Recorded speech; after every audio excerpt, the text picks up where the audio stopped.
ओम शांति। आज का रात्रि क्लास है 11 अक्टूबर 1968।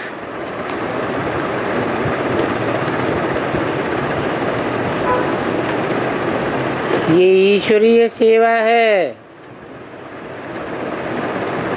आगे जो कुछ करते आए हैं वह कलयुग में मनुष्य जो कुछ करते आए हैं वो ईश्वरीय सेवा नहीं है। भला भक्ति मार्ग में भगवान के नाम से कितना भी धन अर्पण करते आए हों, कितनी भी तन की शक्ति लगाते आए हों, कितना भी जन बल का उपयोग करते आए हों, लेकिन वो सब है आसुरी सेवा।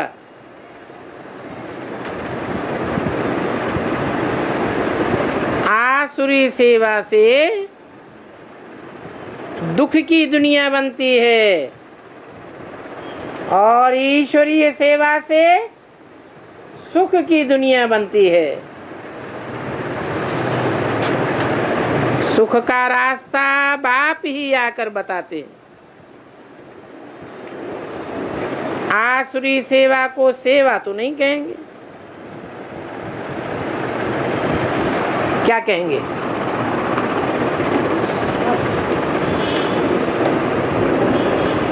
उसको कहेंगे डिससर्विस। जो कुछ करते हैं नीचे ही उतरते आते हैं। सोशल वर्कर्स बल सेवा करते हैं, परंतु उस सेवा से भी नीचे उतरते आते हैं। सारी दुनिया नीचे गिरती चली आई है। एक यह ईश्वरीय सेवा ही है। जब ईश्वर डायरेक्ट आते हैं तो इस सेवा से ही चढ़ते हैं।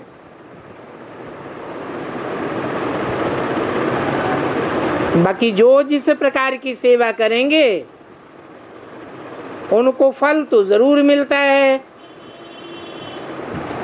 आसुरी सेवा का फल असुरों की दुनिया में मिलता है। ईश्वरीय सेवा का फल नई दुनिया में मिलता है।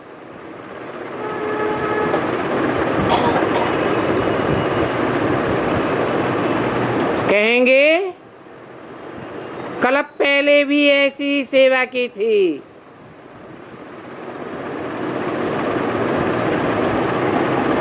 और यहाँ तो है ही सभी ईश्वरीय सेवा।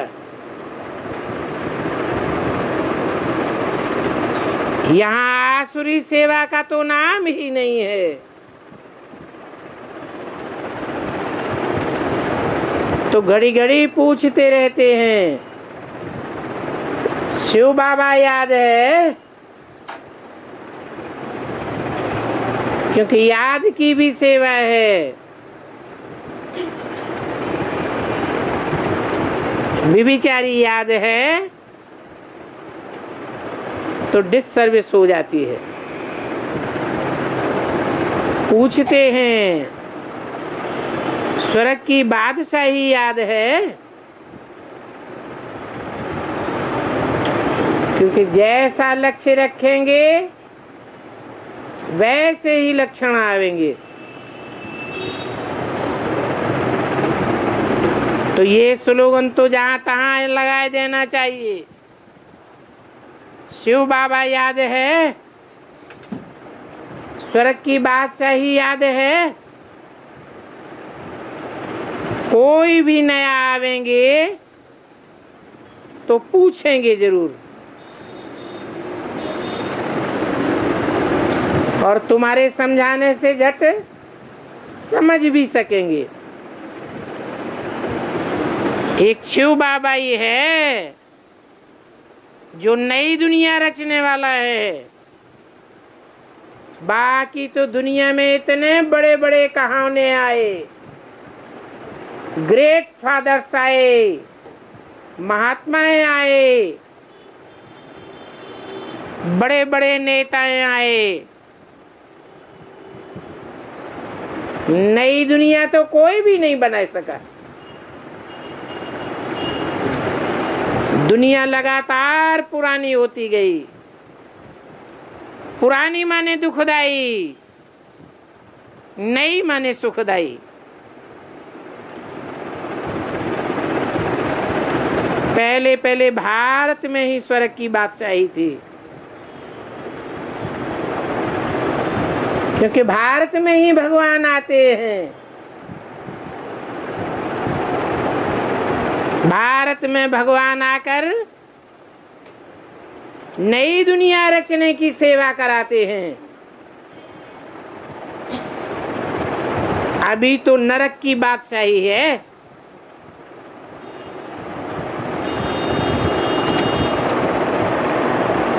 ये बादशाही हिंसा से तैयार होती है। हिंसा पशु करते हैं।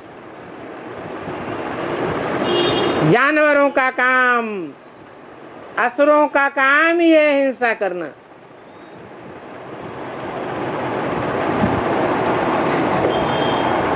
तो उससे दुख की दुनिया रची जाती है।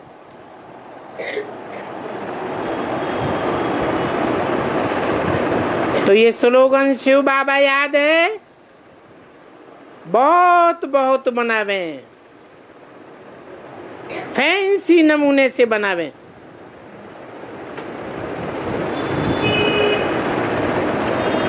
घर में भी जहां तहां लिख देना चाहिए, तो सबको याद रहे। आप ही किसी को पूछना होगा तो आवेंगे। ये भी लिख सकते हो, सेकंड में जीवन मुक्ति बिगर कौड़ी खर्चा। फिर आप ही एक दो को देख अंदर में आते रहेंगे।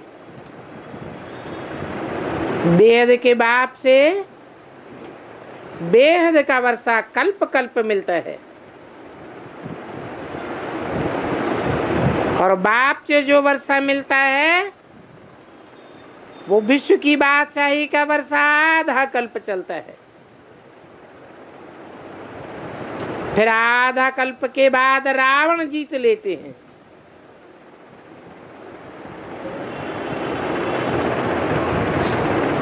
फिर शिव बाबा आकर के राजा ही देते हैं।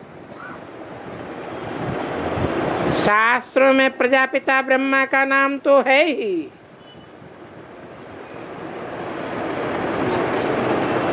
और गीता में अर्जुन का नाम डाल दिया है।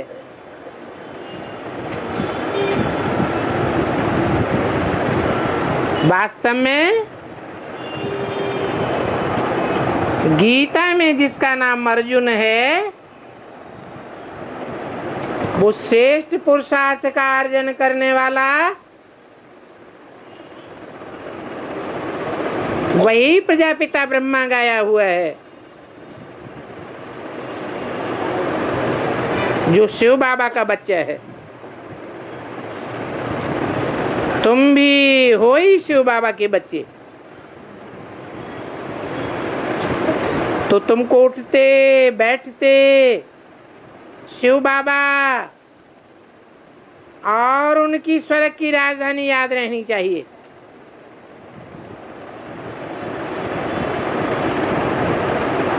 ये लक्ष्मी नारायण पहले नंबर के स्वर्ग के मालिक है ना। पहले नंबर की ही कथा गाई जाती है। यह है सहज ते सहज याद। क्या नारायण को याद करना, और वर्षा भी है। ये विश्व की बादशाही का वर्षा है। बेहद के बाप को याद करना पड़े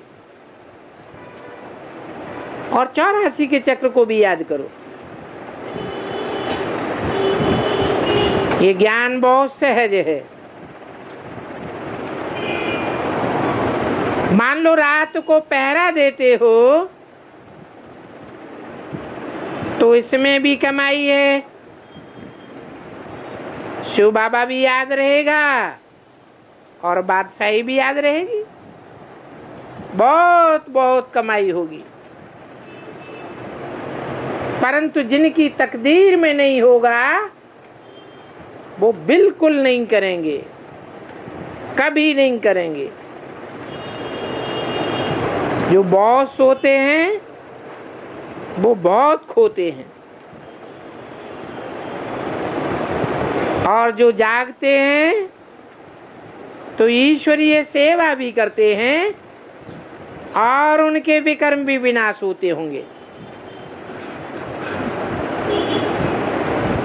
परंतु जिनकी तकदीर में नहीं है तो ईश्वरीय सेवा में कदम भी आगे नहीं बढ़ाते।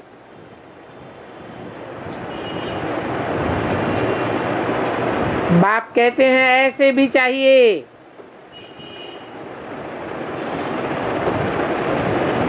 राजधानी में सब तरह के चाहिए, नहीं तो नौकर दास दासियां कहां से आवेंगे। नौकर दास दासियां बहुत होते हैं ना। बहुत साहूकार भी ऐसे होते हैं जिनके घर में ढेर दास दासियां होती हैं।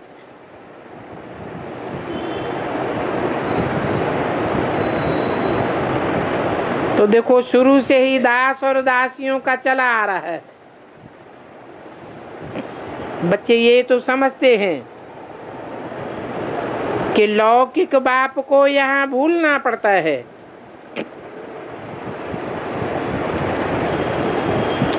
और पारलौकिक बाप को याद करना पड़ता है। बाकी ये है अलौकिक बाप। ये रथ अगर न होता तो शिव बाबा भी न होता।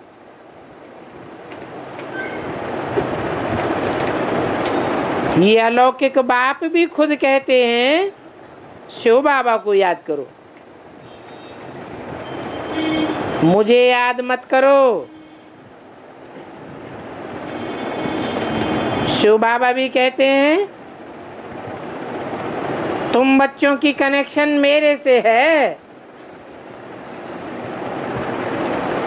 इस अलौकिक बाप से नहीं है। जिस द्वारा देता हूं उनको नहीं याद करना है।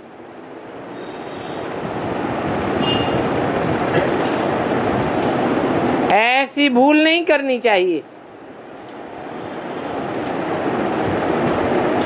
दिल में सदैव बना रहे कि शिव बाबा भी वो शिव बाबा ही हमको सब कुछ देते हैं। ये ब्रह्मा ट्रस्टी है,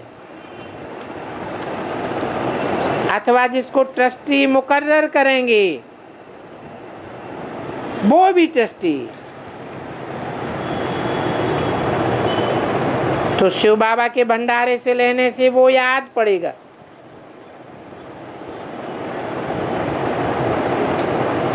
अगर दूसरे से कोई चीज ली अथवा पहनी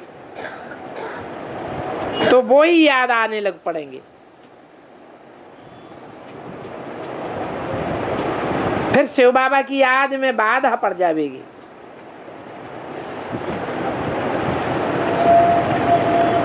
इसलिए बाबा सिखलाते हैं सदैव याद रखो मेरा तो एक शिव बाबा, दूसरा न कोई। परंतु वो तब होगा जब एक शिव बाबा से लेन देन रखेंगे, देंगे भी शिव बाबा को और लेंगे भी शिव बाबा से। कई बच्चे ऐसे हैं जो बहुत भूल करते रहते हैं। चिट्ठी में लिखते हैं हम ब्रह्मा बाबा के लिए, फलाने ब्रह्मा कुमारी के लिए, फलाने ब्रह्मा कुमार के लिए ये चीजें भेज देते हैं।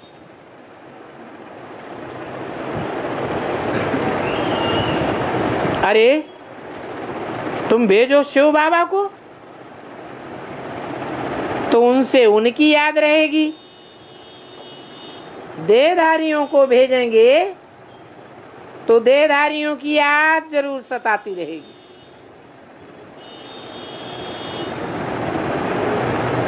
श्रीनाथ में जो भी भोग लगता है,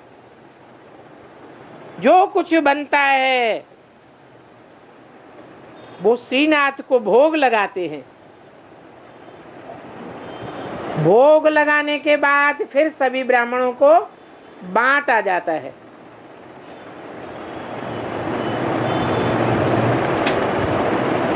तो साहब की बुद्धि में यही रहता है, हम श्रीनाथ भंडारे का भोग खाते हैं,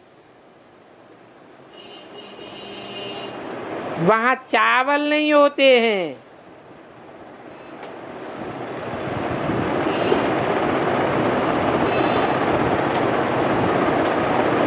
वेद की भाषा में चावल किसे कहा जाता है?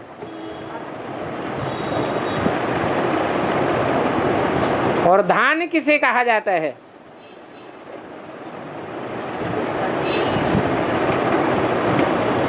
धान में देह अभिमान का छिलका चढ़ा हुआ है और चावल में से देह अभिमान का छिलका उतर जाता है। मस्तक में जब टीका लगाते हैं तो चावल अक्षत समझ करके लगाए देते हैं। आ माने नहीं, छत माने नष्ट होने वाला। माने टीके में क्या लगाए देते हैं? जो नष्ट नहीं होने वाली है, वो आत्मा की स्मृति लगाए देते हैं। आत्मा तो कभी नष्ट होती नहीं। तो असली अक्षत तो ये है।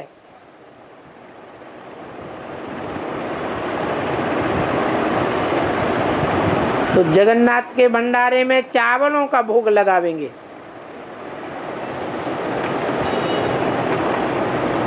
वहां चावल ही चावल मिलते हैं।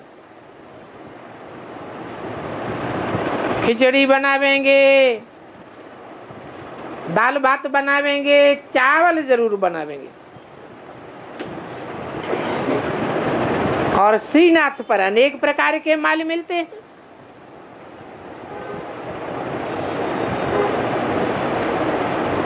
वहां कुछ भी बनावेंगे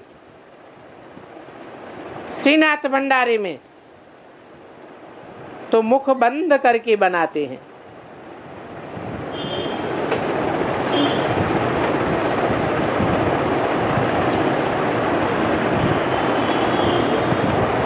कोई भी प्रकार के भोग की खुशबू भी न अंदर जाने पावे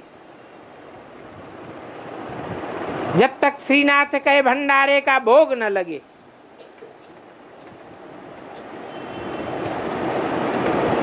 तुम बच्चे जानते हो,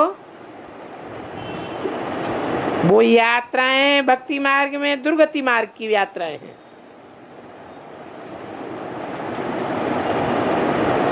क्योंकि उन्हें यात्रा करने वालों को पता ही नहीं है कि भक्ति मार्ग में जो भी मंदिरों में क्रिया कर्म कांड आदि किए जाते हैं उनका यथार्थ अर्थ क्या है।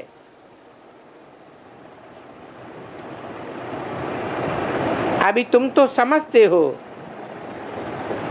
हमारी ये बेसमझी की भक्ति दुर्गति बंद है। अभी हम जा रहे हैं ऊपर की ओर। तो बाप कहते हैं मुझे याद करो। शिव बाबा को याद करते करते तुम वहां बैठ जावेंगे। फिर इस पुरानी दुनिया में नहीं आवेंगे। तुम्हारी बुद्धि परमधाम में लटक जावेगी। वहां से फिर नई दुनिया में ही आवेंगे।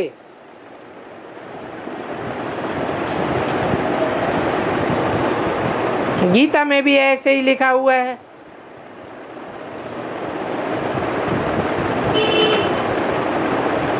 वहां जाकर फिर वापस नहीं लौटते। वो मेरा परम धाम है। कहाँ वापस नहीं लौटते? पुरानी दुनिया में। यद् गत्वा न निवर्तन्ते तद् धाम परमं मम। ऐसे ऊंचे लोक में मैं तुमको ले जाता हूं। वो यात्री होते हैं हद की यात्रा करने वाले, वो तो फिर भी पुराने घर में, पुराने देश में लौट के वापस आ जाते हैं, यहां ही आ जाते हैं। तो ये बातें मोस्ट बिलीव्ड बाप समझाते हैं।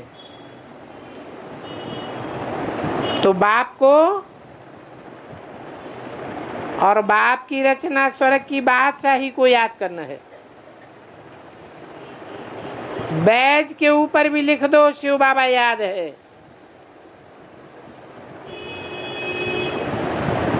स्वर्ग की बादशाही याद है। बैज पर सभी को मैसेज देते जाओ। तो शिव बाबा बेहद का बाप है। इब्राहिम बुद्ध क्राइस्ट की तरह कोई सीमित जनरेशन का बाप नहीं है। सारी दुनिया के मनुष्य मात्र की आत्माओं का बाप है। ऐसे बाप को याद करेंगे तो स्वर्ग के मालिक बन जाएंगे। बाकी तो तुम बच्चों को कोई भी तकलीफ नहीं देते हैं। शिव बाबा नई दुनिया अर्थात स्वर्ग की रचना रचते हैं। कहते हैं मुझ पतित पावन बाप को याद करेंगे तो तुम पावन बन जाएंगे। पावन बनकर पावन दुनिया में चले जाएंगे। स्वर्ग के मालिक बनेंगे। तो बाप की याद में बैठ बाप की महिमा करनी चाहिए। दिन प्रतिदिन बच्चों की याद की यात्रा उन्नति को पाती रहती है।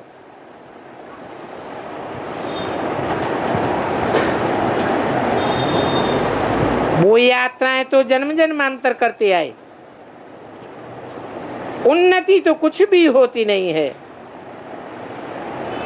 ये उन्नति की बात तो एक जन्म की ही है। अच्छा, रूहानी बच्चों को रूहानी बाप दादा का याद प्यार, गुड नाइट और नमस्ते।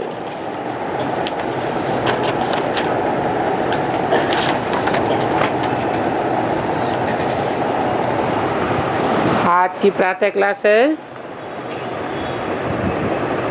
12 अक्टूबर 1968।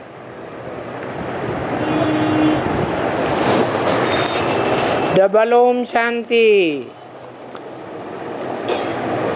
डबल क्यों? एक तो है बाप की ओम शांति और दूसरी है दादा की ओम शांति।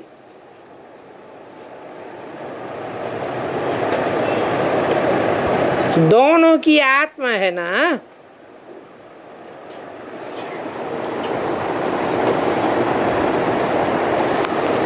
बाप कौन और दादा कौन?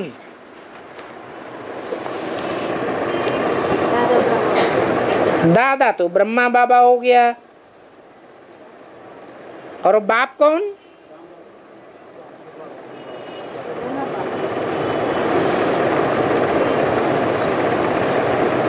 शिव बाप की बच्चों को ओम शांति,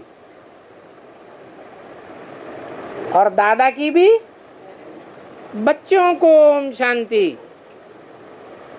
दोनों की आत्मा है, और वो है परमात्मा। वो है परमात्मा। कौन परमात्मा? कौन? आत्माओं के बीच में परम पार्ट बजाने वाला, हीरो पार्टधारी। वो कौन? यहाँ नहीं बैठा है। कब की वाणी है? 68 की वाणी है। उस समय सन्मुख नहीं था, इसलिए भविष्य की ओर इशारा किया कि वो है परमात्मा,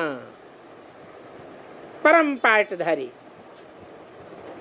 और ये है आत्मा। कौन? दादा लेखराज। वो भी लक्ष्य बतलाते हैं।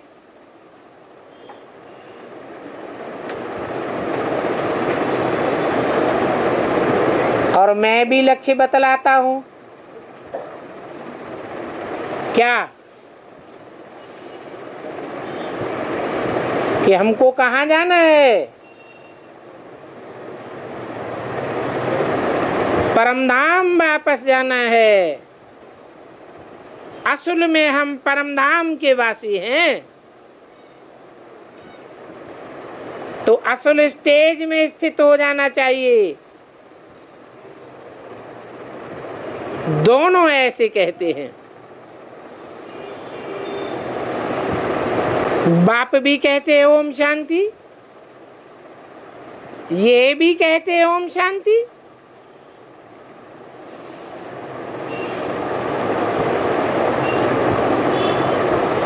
बहुत बच्चे भी कहते हैं ओम शांति। अर्थात हम आत्मा शांति धाम के निवासी हैं।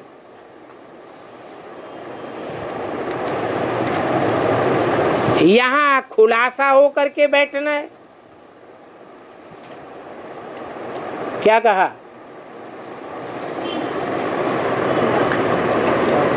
हम हैं शांति धाम के वासी। वहां स्थान की बात नहीं है आत्मा को बैठने के लिए। और यहाँ भी ऐसे बैठना है जो अंग से अंग न लगे। क्यों?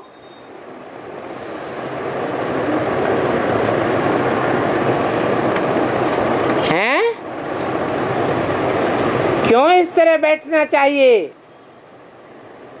जो एक का अंग दूसरे से न लगने पाए? क्योंकि संग का रंग लग जाता है। हर एक की अवस्था में रात दिन का फर्क होता है। कभी अवस्था अच्छी और कभी अवस्था बहुत खराब होती है। कोई कब बहुत अच्छा याद करते हैं, कोई तो बिल्कुल ही याद नहीं करते। तो जो बिल्कुल ही याद नहीं करते और कोई अच्छा याद करने वाले से अंग मिलाकर बैठे होंगे, तो किसको घाटा होगा? है? याद करने वाले को घाटा हो जाएगा। उनकी बैटरी बार बार खाली होती रहेगी, बुद्धियोग उस तरफ जाता रहेगा। याद नहीं करते हैं तो कहेंगे पाप आत्मा तमो प्रधान। जरूर उस समय उनका कोई पाप उदय हो गया है, इसलिए याद नहीं करते हैं। ब्राह्मणों की सभा में भी बैठकर याद नहीं करते हैं। जो याद करते हैं वो हो गई पुण्यात्मा सतो प्रधान।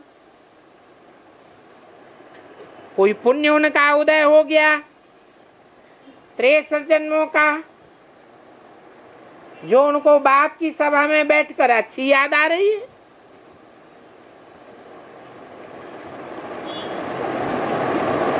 घर में तो भले इकट्ठे रहते हैं, परंतु फिर भी फर्क तो पड़ता है ना। क्या कहा? कौन से घर की बात कही? अरे लौकिक घर में भी ऐसे ही है, तो पारलौकिक घर में भी ऐसे ही है। कैसे? ऊंची कोटि की आत्मा होगी तो ऊंची स्टेज में निवास करेगी,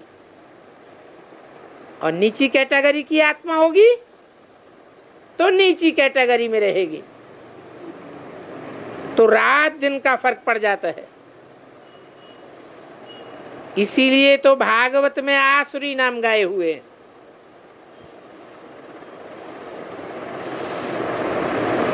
इस समय की ही बात है।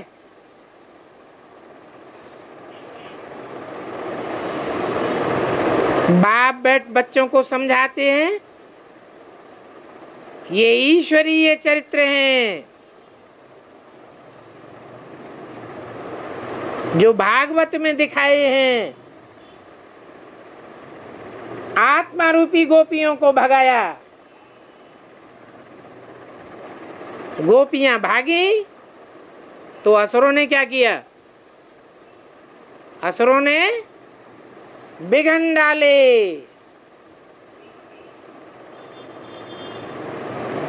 ये भगवान के चरित्र भक्ति मार्ग में गाए जाते हैं।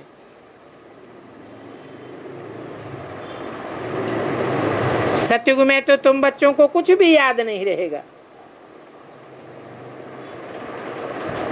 भक्ति मार्ग में बैठ गायन करेंगे। सतयुग में तो सभी कुछ भूल जाएंगे, क्योंकि बाप अभी संगम युग में ही शिक्षा देते हैं।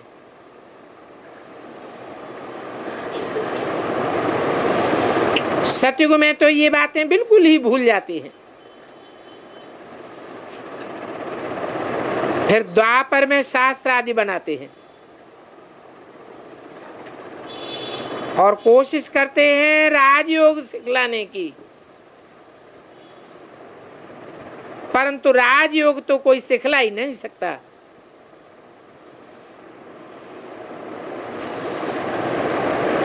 क्यों?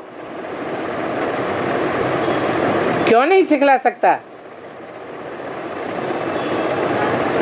है? क्या? इसलिए नहीं सिखला सकता कि वहां बाप सन्मुख नहीं होते हैं। सन्मुख रहकर ही राजयोग सिखाया जा सकता है। ऐसे नहीं कि ब्रह्मा के तन में आते हैं, वाणी चला के चले जाते हैं, फिर कोई राजयोग सिखा सकता है? नहीं। बाप खुद जब तक ना आवे साकार तन में, तब तक संग के रंग का राज कोई की बुद्धि में बैठ नहीं सकता।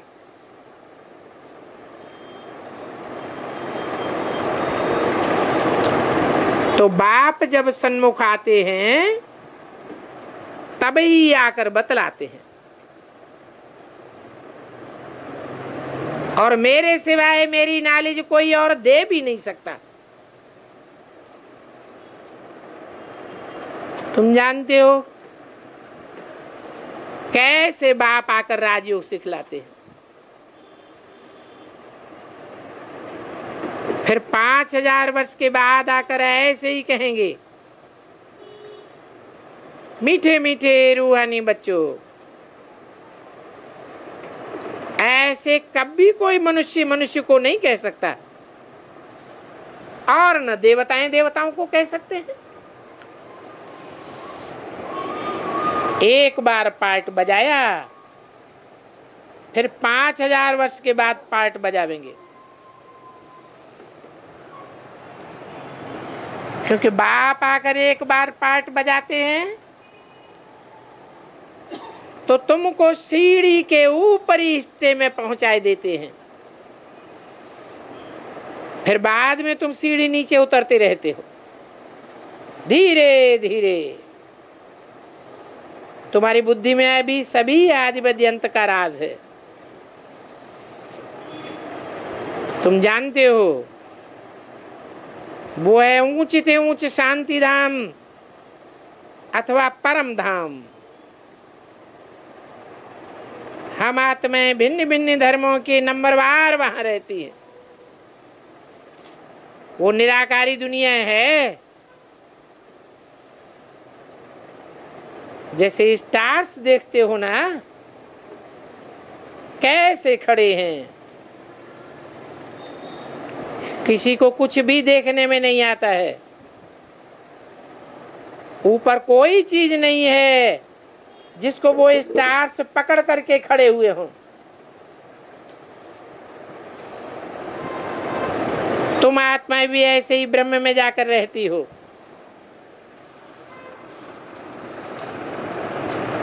और ये है आकाश तत्व,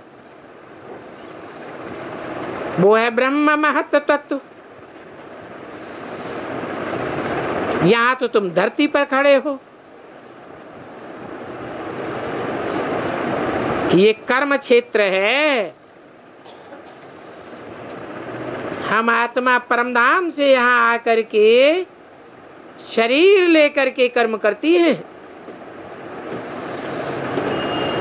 बाप ने समझाया है, तुम जब मेरे से वर्षा पाते हो तो 21 जन्म तुम्हारे कर्मा कर्म हो जाते हैं।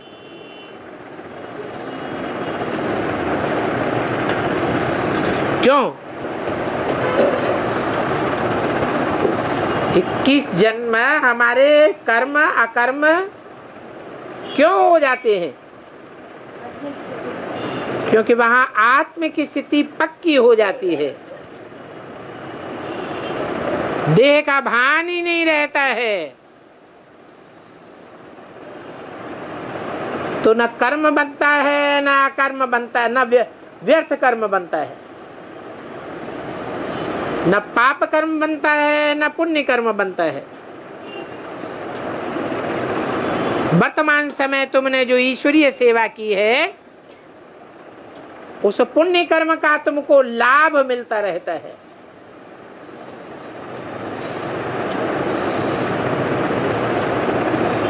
वहां है ही राम राज्य, रावण राज्य तो वहां होता ही नहीं। जो विकर्म बने वो ईश्वरीय राज्य है। क्या वहां ईश्वर होता है? नई दुनिया में ईश्वर होता है? ईश्वर तो नहीं होता, लेकिन उसकी सिखाई हुई याद का तंत्र वहां रह जाता है कि हम आत्मा अजर अमर अविनाशी हैं।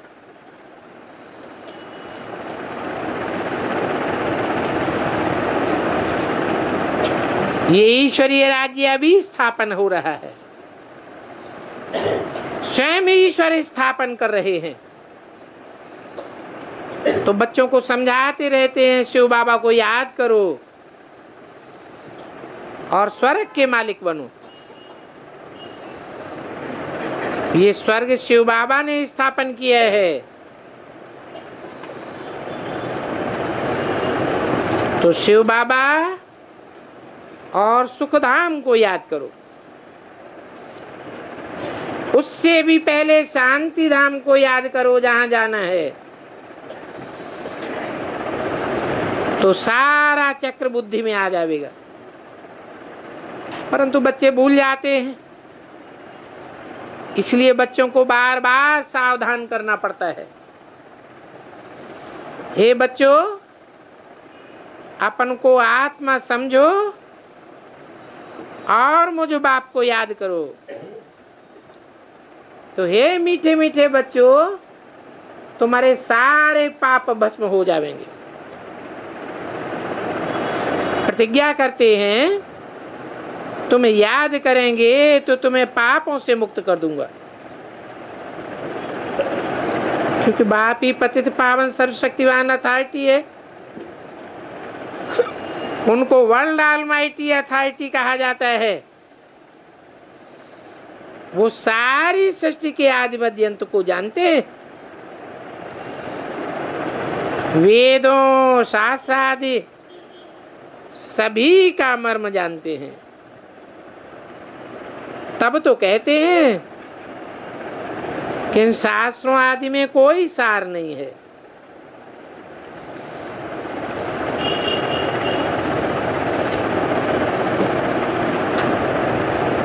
उस भक्ति मार्ग की गीता में भी कोई सार नहीं है।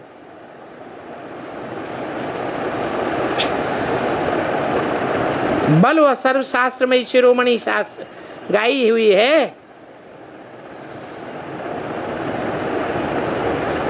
माई बाप कहा जाता है। बाकी सब धर्मशास्त्र बच्चे हैं।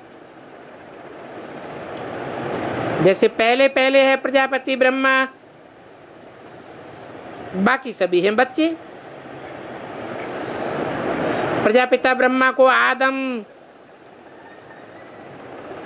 एडम आदिनाथ कहते हैं। आदम माना ही आदमी है, तो मनुष्य ना। तो आदम को देवता नहीं कहेंगे, एडम को ही आदम कहा जाता है। भक्त लोग ब्रह्मा एडम को देवता कह देते हैं। बाप बैठ समझाते हैं, एडम अर्थात आदमी,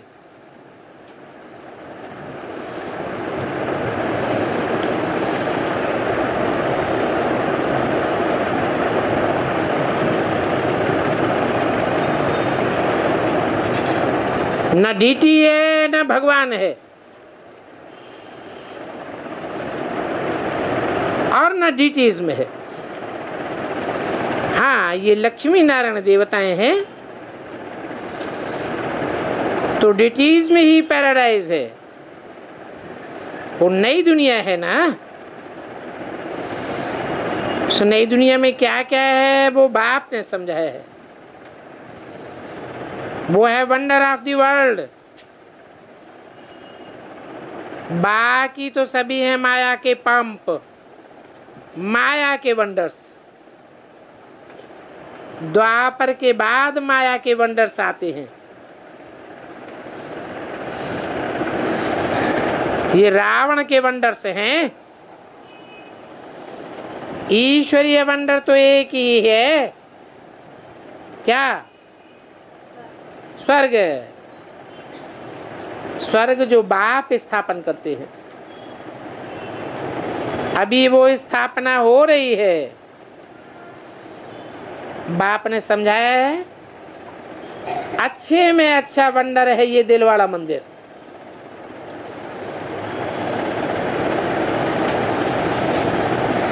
परंतु इनकी वैल्यू का किसी को पता नहीं है। मनुष्य यात्रा करने जाते हैं तो वास्तव में सबसे अच्छा तीर्थ स्थान ये है। तुम लिखते हो ब्रह्मा कुमारी ईश्वरीय विश्वविद्यालय माउंट आबू, तो ब्रैकेट में ये भी लिखना चाहिए सर्वोत्तम तीर्थ स्थान माउंट आबू, क्योंकि तुम जानते हो कि सर्व की सदगति यहाँ से ही होती है। सारी दुनिया की मन बुद्धि रूपी आत्मा की गति कहां से होगी? अंतिम विनाश काल के टाइम तक सबकी बुद्धि कहां लग जाएगी? है माउंट आबू में लग जाएगी। परंतु इस बात का कोई को पता नहीं है।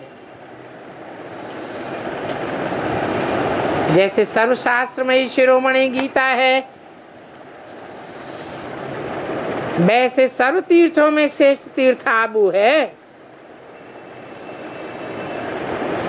12-10-68 की वाणी का दूसरा पेज।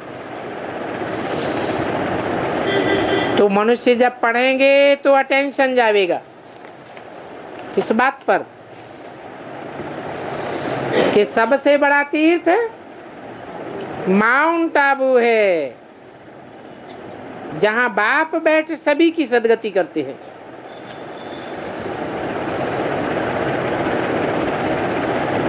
वहां बैठ कैसे सदगति कर देंगे? क्या 500-700 करोड़ वहां पहुंच जाएंगे? हैं? हाँ, वहां पहुंच नहीं जाएंगे, लेकिन बुद्धि योग से तो सभी माउंट आबू में ही सबकी बुद्धि लटक जाएगी। आज दुनिया में तीर्थ तो बहुत हो गए हैं, परंतु कोई की सदगति तो होती ही नहीं है। क्यों? क्योंकि वहां तो जड़ चित्र रखे हुए हैं। अगर चैतन्य चित्र भी रखे हुए हों तो भी उनसे कोई दुनिया की सदगति नहीं हो सकती। सारी दुनिया की सदगति दाता तो एक ही बाप है। वो प्रैक्टिकल में जहां बैठा हुआ होगा वहीं से सारी दुनिया की सदगति होगी।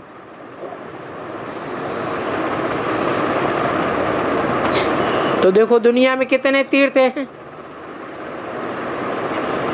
गांधी जी की कब्र को तीर्थ समझ लेते हैं, सभी वहां जाकर कोई फूल आदि चढ़ावेंगे। अब उन गांधी जी को तो कुछ भी पता नहीं है,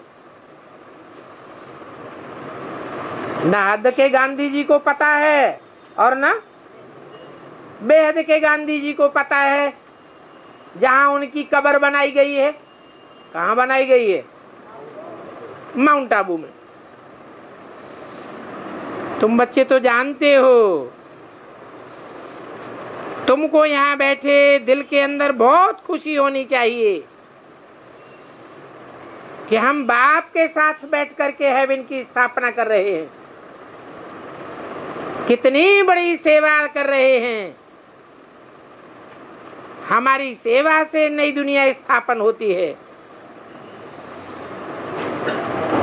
तो तुम हो विश्व सेवाधारी, बाकी सारी दुनिया है आसुरी सेवाधारी।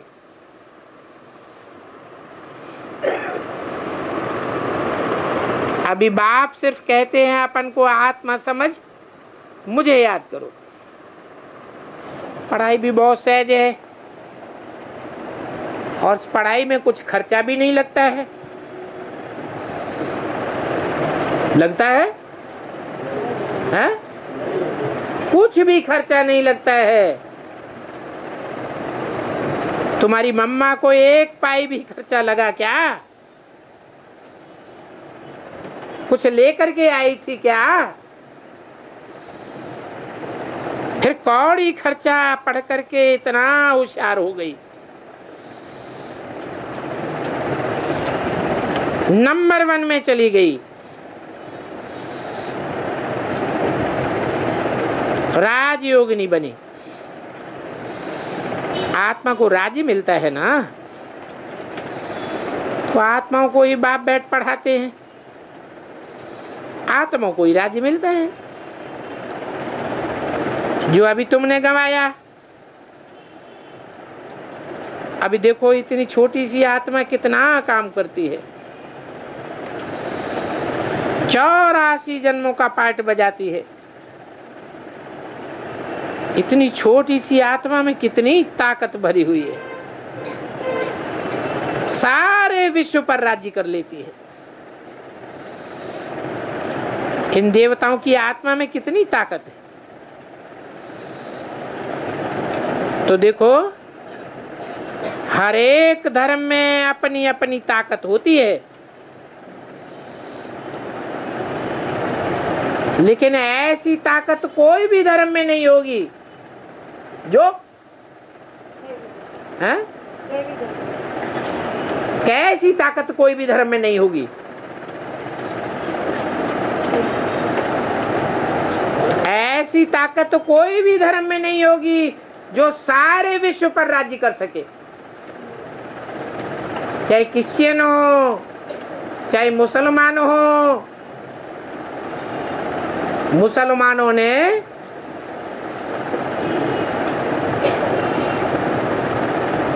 लंबे समय तक दुनिया के बड़े बड़े भूभाग पर राज्य कायम किया।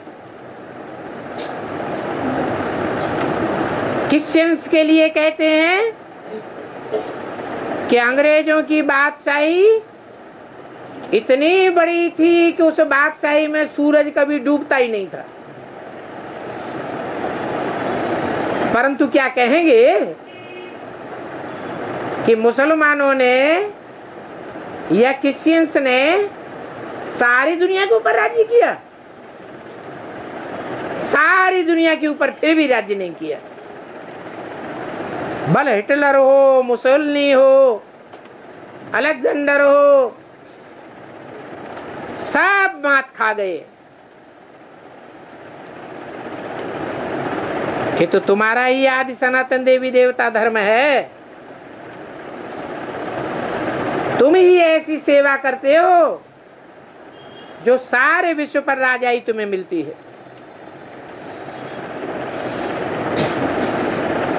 आत्मा में ताकत होती है याद की, तो शरीर द्वारा कर्म कराती है। आत्मा ही आकर इस कर्म क्षेत्र पर कर्म करती है।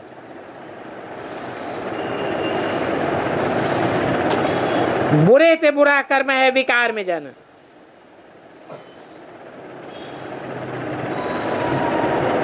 वहां नई दुनिया में ये बुरा कर्तव्य होता ही नहीं है।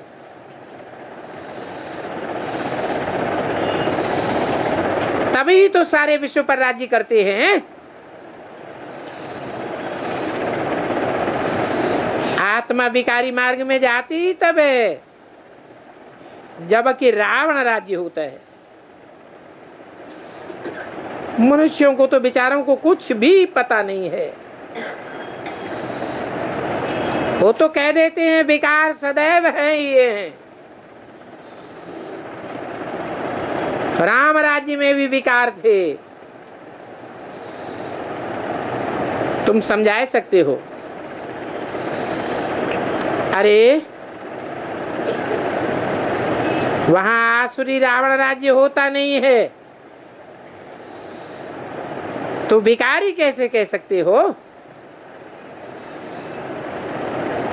विपरीत कार्य होते ही तब हैं जब अनेकों का राज्य होता है,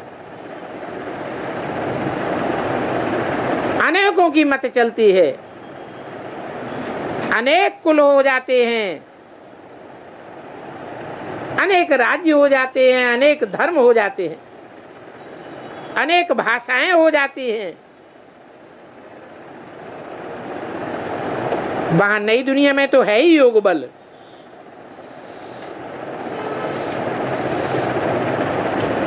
ये भारत का राजयोग मशहूर है।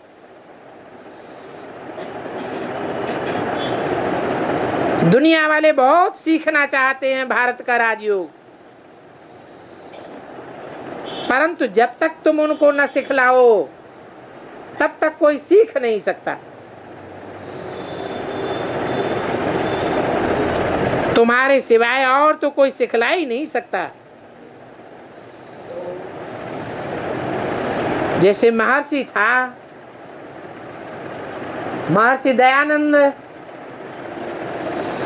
कितनी मेहनत करता था राजयोग सिखलाने के लिए,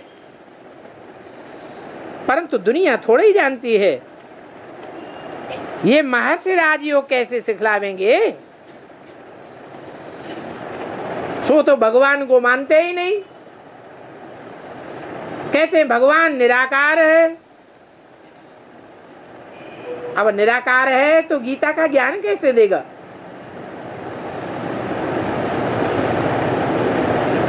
ज्ञान के बिना सदगति कैसे होगी?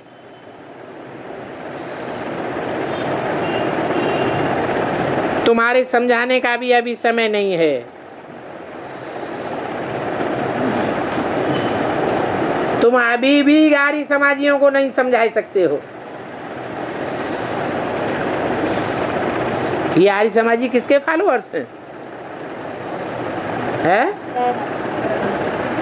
इनका धर्म पिता का नाम क्या है? महर्षि दयानंद। समझो, तुम कोशिश करके उनको बुलाते हो, परंतु फिर भी वो समझेंगे कब नहीं। अगर समझ जाएं तो अखबारों में पड़ जावे, कहने लग पड़े कि ब्रह्मा कुमारियों ने हमको आदि सनातन राजयोग सिखलाया, जो हम अभी सीख रहे हैं। फिर तो तुम्हारे पास ढेर के ढेर आ जाएंगे, क्योंकि अभी तो उन्हीं का राज्य है। किनों का? आर्य समाजियों का। यथा राजा तथा सारी प्रजा सीखने लग पड़ेगी।